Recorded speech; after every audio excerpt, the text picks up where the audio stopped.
Hello class, welcome to lecture 14, and in this lecture we're going to be exploring the idea of the global circulation pattern and take a look at what that pattern actually looks like. And you might have a black screen on this video. I assure you the video is working properly, it's just here I'm using a dark background which will help uh, give us a better idea of what's actually going on. You'll see why in a minute.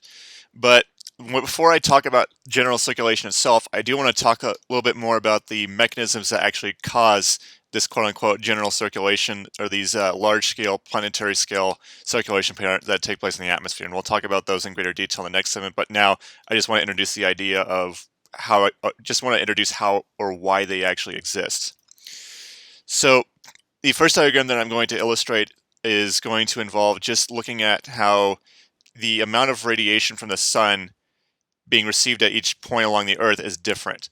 So it's this giant blue circle represents the Earth, and then this tiny yellow circle represents the sun. This would be the location of the equator, where the solar radiation is much more intense than it is near the polar regions. So this results in a much stronger heating at the equator than it does up at the poles. So that generates this temperature imbalance.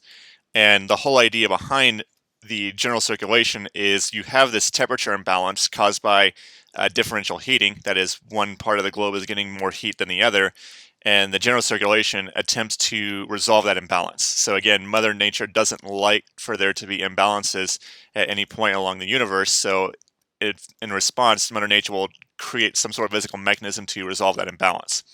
And one of the bases for one of the circulations we're going to look at is the fact that there is such a strong imbalance here between the equator and the poles, where this warmer air tries to go northward towards the poles, and then the cold air at the poles tries to go toward the equator. Although there is another imbalance that we should also mention, and that has to do with the Earth's rotation itself. This is not nearly as significant, but it is something that does exist.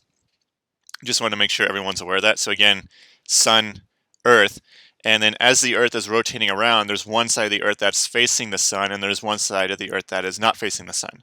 And of course, the side of the Earth that's facing the sun is getting subjected to the solar heating, so it's warming up, and the side of the Earth that is not facing the sun is cooling off. So again, you're going to have a bit of a temperature imbalance here. So you'll have one side of the Earth that's warmer than the other, so that is going to give you a temperature imbalance. And there are some things that can be done to resolve this imbalance, but usually it's nothing really significant.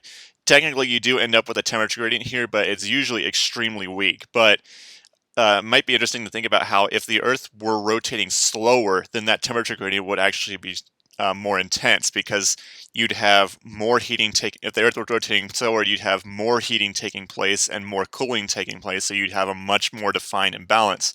Whereas if the Earth were rotating very fast, that means you're not getting much heating and you're not getting much cooling, so the Earth's temperature would be pretty much constant regardless of whether you're on the side facing the sun or whether you're on the side that's facing away from the sun.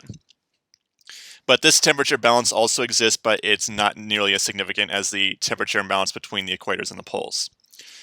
So again, just to summarize what we're focusing on here, so we're focusing mainly on the temperature difference between the equatorial regions and the polar regions. And again, the whole idea behind general circulation, which is this planetary scale circulation, and we'll take a look at that in greater depth later on. And the whole idea behind it is it's a global scale, a planetary scale response to these differences in temperature, this difference in radiation being received from the sun. And this can also sort of vary based on season. As the Earth tilts, you have the tropical regions get more heating during the summer than say the spring or fall, where the equatorial regions get most of the solar radiation. And the patterns that we're going to look at, the whole idea is trying to bring warmer air towards the polar regions, and it's simultaneously also trying to bring colder air towards the equator. It's trying to resolve that imbalance that is present in the atmosphere, and that imbalance is again driven by the fact that you have stronger heating at the equator than you do at the polar regions. And hopefully you remember from intro 1 why that's the case, why this part of the planet near the equator has more intense radiation than this part up here in the polar regions. And the three main circulations we're going to look at are the Hadley cell, Rossby waves, and polar cell. We kind of looked at Rossby waves, but we haven't really looked at what role they actually play in resolving this temperature imbalance, but here we're going to actually talk about that. And it also turns out that if you vary the Earth's rotational velocity, you can actually end up with more or fewer circulations.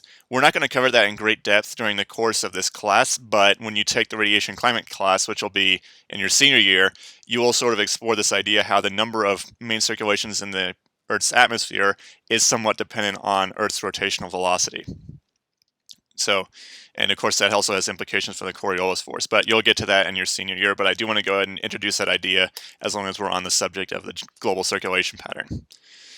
So that's going to do it for this first segment, and in the subsequent segments we will start talking about these circulation patterns and how they form, how they actually behave in the atmosphere, and what role they play in resolving this global imbalance in temperature. So with that, I will see you all in the next few segments.